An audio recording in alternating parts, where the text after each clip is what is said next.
Hey everyone, welcome to Lachlan Likes a Thing, the show where I take a thing and see whether or not I like it. Now the thing we're looking at in this video is the new Sony NWZ-A15 Walkman music player. Now this is going to be quite a long video because there's quite a lot to get through with this little thing. We're going to start with my impressions of the interface. We're going to move on to the all-important question of sound quality. We're going to talk a bit about the enhancements that you can choose on this player with the audio. And then we're going to end on a discussion of the high-resolution audio capabilities of this player. Now, this is the NWZ-A15 model with 16 gigabytes of onboard storage. There's also an NWZ-A17 with 64 gigabytes of onboard storage. They're both expandable with micro SD. I don't know if the A17 is going to be made available in Australia. I did buy this A15. It has a recommended retail price of 249 Australian dollars. Though I have a friend who works at a retailer, so I was able to buy this at a significant discount, which is something you should probably know. Anyway, let's get started. So, as far as the physical build and design of the NWZ-A15 goes, it's a nice looking music player. It's not amazingly premium in kind of fit and finish. There's this nice brush metal top plate to it, but the rest of it is just plastic. The LCD is, fairly poor actually by today's standards. It's fairly low resolution and somewhat reflective in direct sunlight. It's certainly not as nice in terms of feeling as the NWZ-ZX1 flagship Walkman. Certainly not as premium feeling as that, but it's not really any biggie. It's expected at this price point. And also, I would say overall this kind of form factor, it's a relatively small player, as you can see in comparison to my hand. It's a relatively small player, and I think this is actually much more of a realistic option to carry around in your pocket than the ZX1, especially if you're already carrying around a smartphone with you. So this will basically just kind of slip in your pocket and not really take up that much more additional space. Now, we'll go into the interface now. I'm not going to give you a full rundown of how the interface works, but I'll give you some of the bare basics and I'll give you some comments.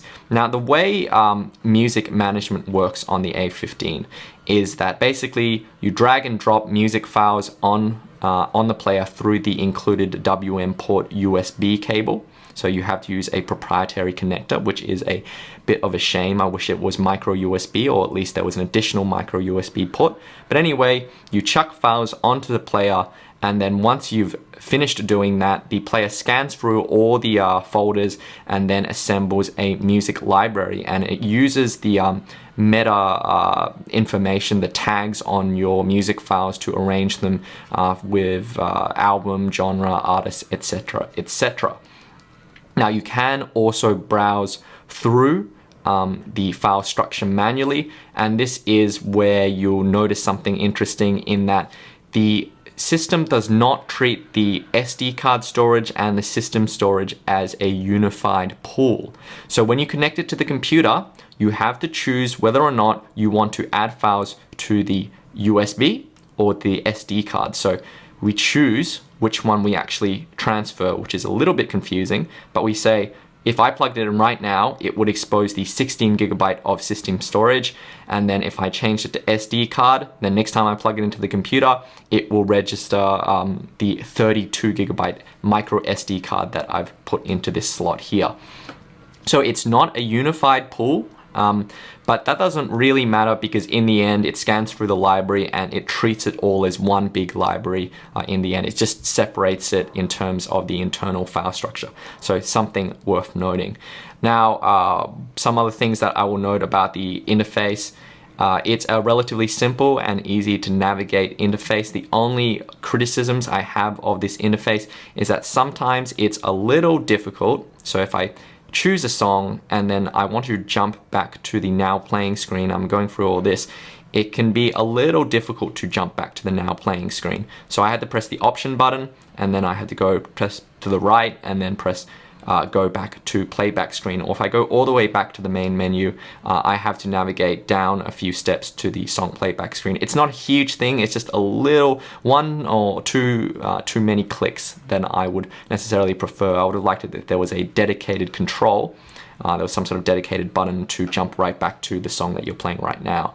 The other thing that I should mention is that I've noticed that with the album art that I have embedded in my files that I transferred over to this player, this A15 cannot read album art that's larger than seemingly 1000 by 1000 pixels. And I have high resolution album art on these albums just because sometimes you send them out to TV via something like an Apple TV or something, and then the album art is quite blown up in size, so you want a high resolution picture. So as you can see, all these files have embedded album art, but it's not showing up on the player, which is a little disappointing, but again, no biggie.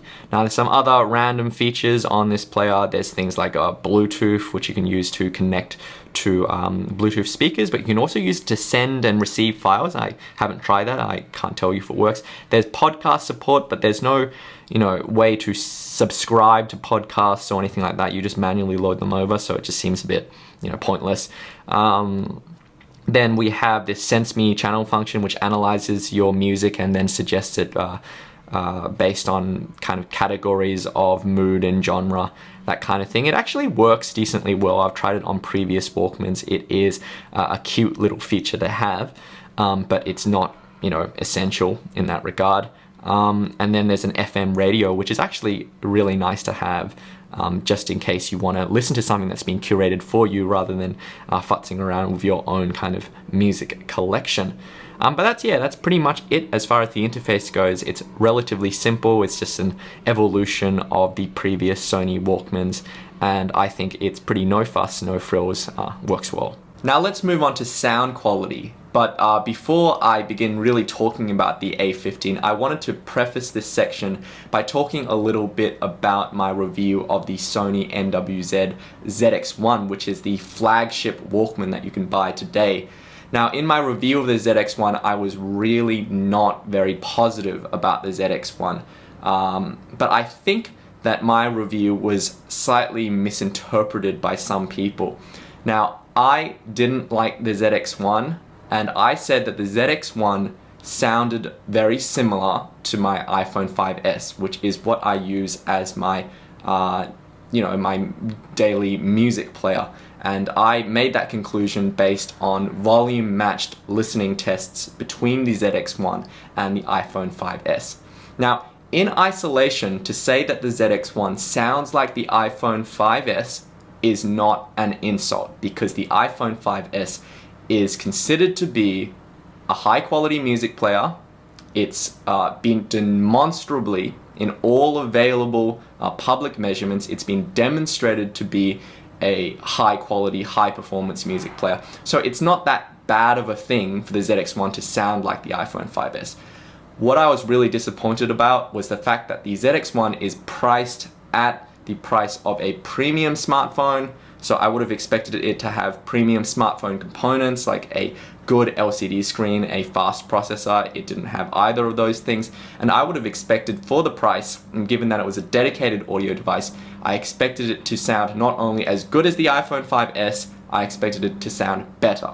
It didn't sound better, and in fact it had a kind of ever-present hiss with certain earphones and headphones that I tried that was not present on the 5S. And considering that is a very obvious aspect of the performance of the player, or the kind of high-res audio malarkey aside, considering that the hiss was very noticeable, I found the ZX1 very disappointing.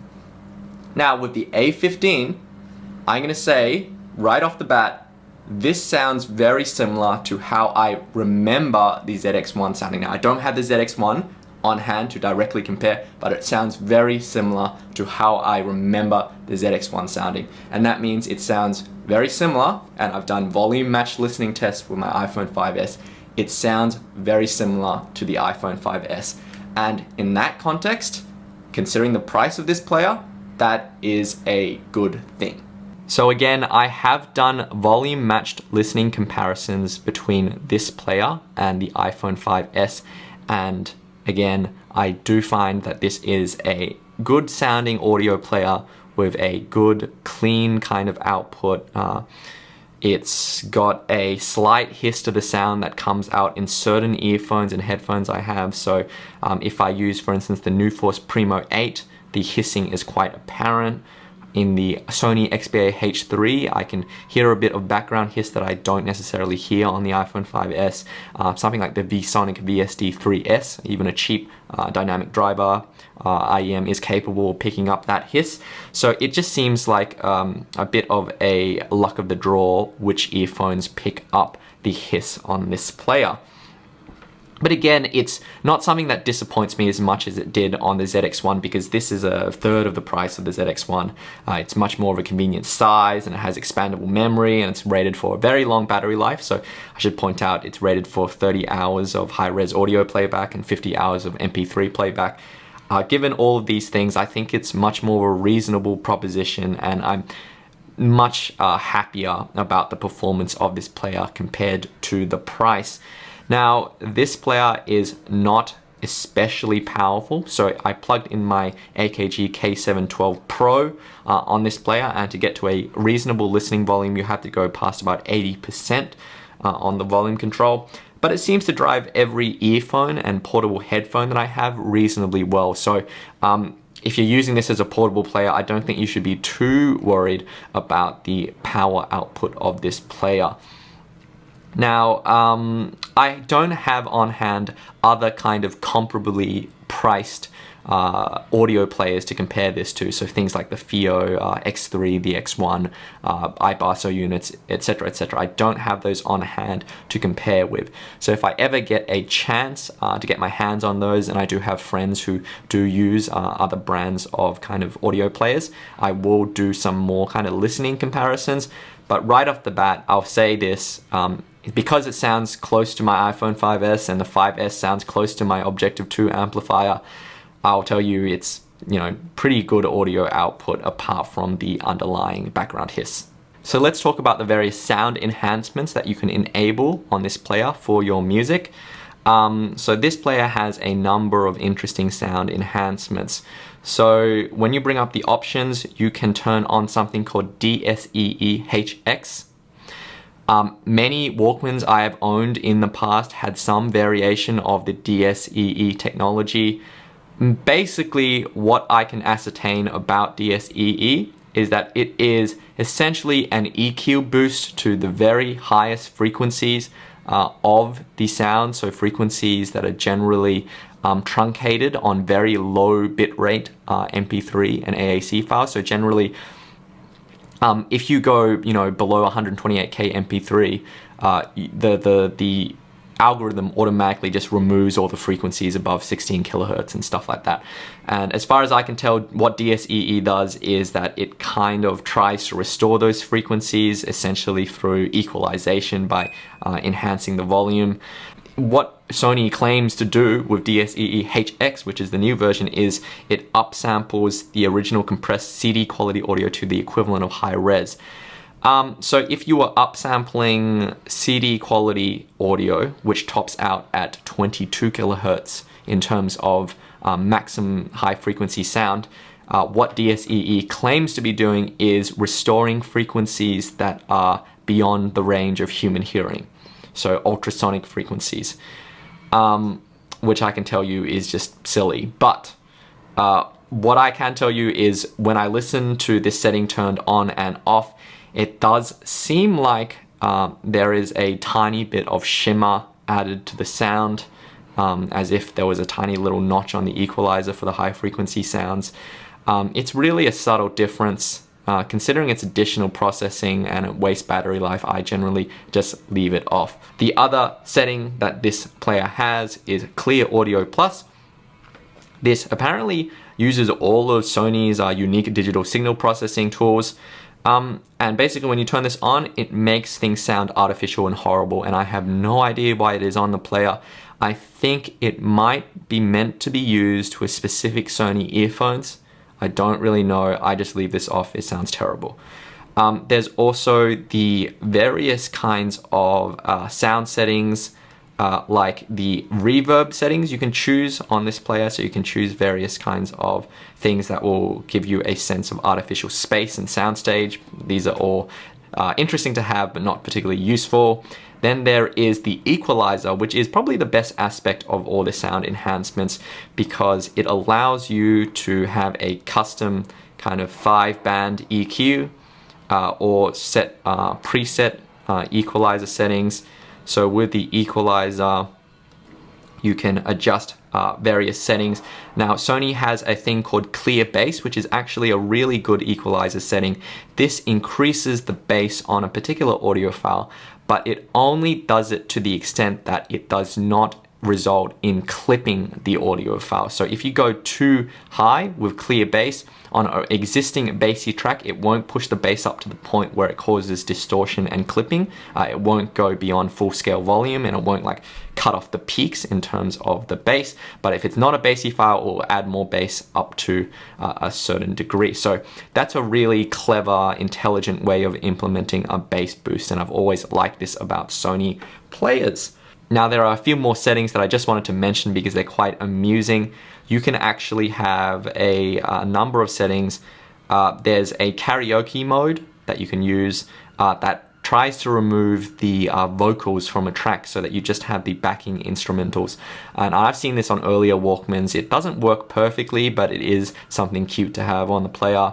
Then we have some new settings I haven't seen before in a Walkman. There's a new dance setting, and basically what that means is that you can have really quick you can set a specific range to play back over and over again if you're practicing a particular move, and you can also change the tempo on a track, so I can make it go faster or slower. Again, this would be helpful if you were trying to learn a dance routine with this song. And then similar to that setting is also the language study setting, which again lets you repeat over a specific range over and over again, and it also lets you press a button to really quickly replay the last few seconds. So again, if you wanted to study the way a particular expression or phrase sounded, you would use that setting. Now, these settings seem very Japanese in nature, I have to say, so it's not a killer app, but it is kind of fun to have on the player. So let's talk about high resolution audio and the NWZ-A15.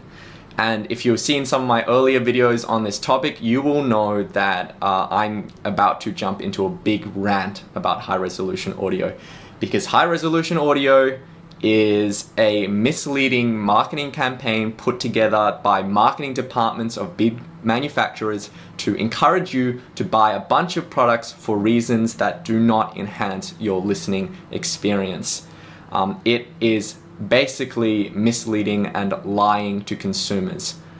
Now, I don't love jumping into the big technical explanation of why this is the case, but I believe that as a reviewer, I have some responsibility to kind of inform you about high resolution audio, especially in any kind of public discussion about high resolution audio.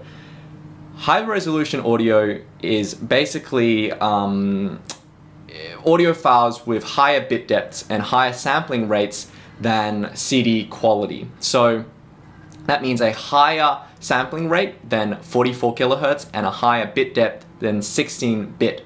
Now, a bit depth higher than 44 kilohertz just means that you can encode in an audio file frequencies that are higher than 22 kilohertz. Now, that means that you have to have the capability of being able to hear frequencies over 22 kilohertz, which I'm sure dogs will enjoy, but really not any human beings can really get much benefit out of frequencies higher than 22 kilohertz. And also, good luck finding audio equipment that can play back frequencies above 22 kilohertz, because basically, if you look at the published frequency response of most headphones, they just fall off a cliff after about 22 kilohertz. So that's basically all a bunch of bull. 16-bit audio, so you have a bit depth higher than 16-bit, it means that you can have a higher dynamic range than 16-bit. So it means a higher range between the loudest sound in a recording and the softest sound in the recording, higher than 96 decibels of difference between those two extremes.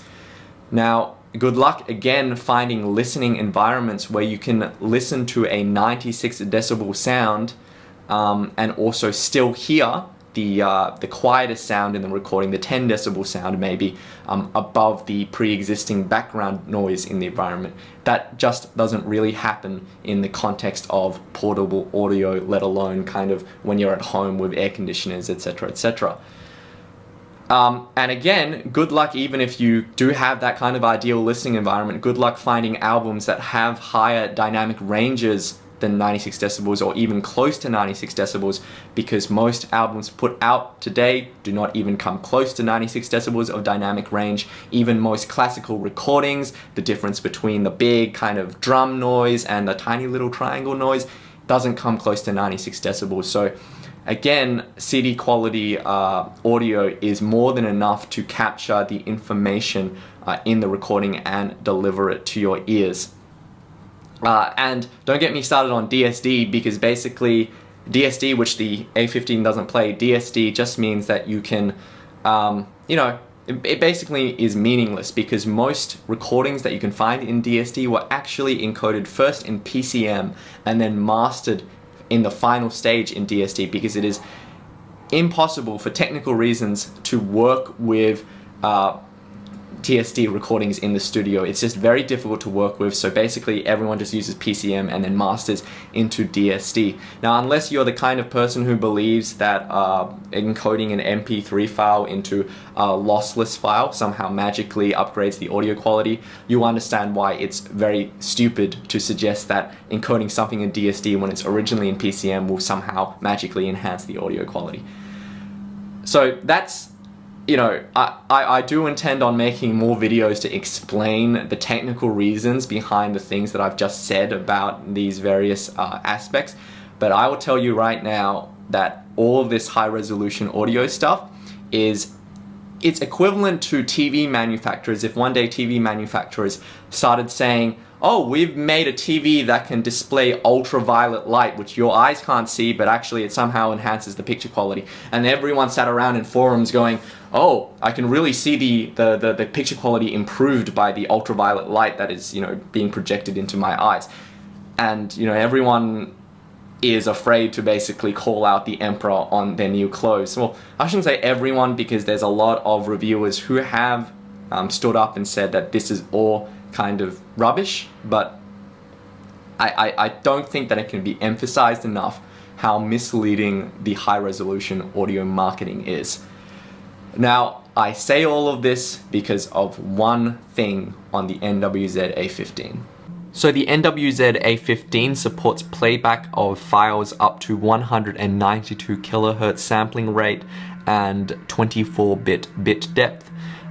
So when you play a file that is high resolution audio, so for instance I have here Dr. Chesky's Sensational, Fantastic and Simply Amazing Binaural Sound Show, when you play back these files, a little high resolution audio icon lights up to let you know that you have entered the zone of high resolution audio.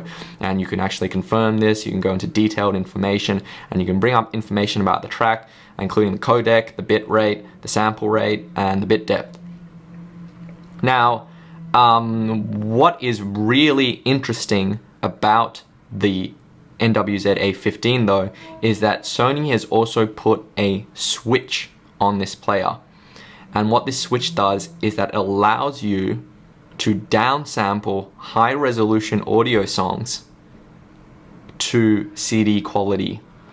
And they call this a sound enhancement for some bizarre reason. I think that's just probably poor English.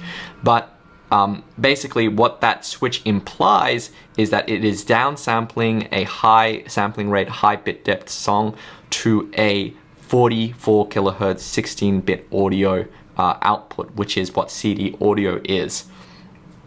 Now, I have played around with this switch, and I can tell you that I can't really hear any difference when I play with this switch and turn on and turn off the downsampling. Maybe there are some differences I hear. Maybe my brain is making things up, because the placebo effect, I can tell you, is very powerful. Even given what I've just ranted to you about with high-res audio, I find myself kind of listening for the cymbals and trying to see if there's extra resolution, even though I know that, you know, all of that stuff is meaningless. But I can tell you my gut impression is there's basically no difference when you turn on the downsampling and you turn it off. And I have confirmed with the audio meter with my recording device that when you downsample a song, it does not change the volume level of the song. So I used a 1 kilohertz signal, and it does not do any kind of change in volume that would make you kind of hear a significant difference.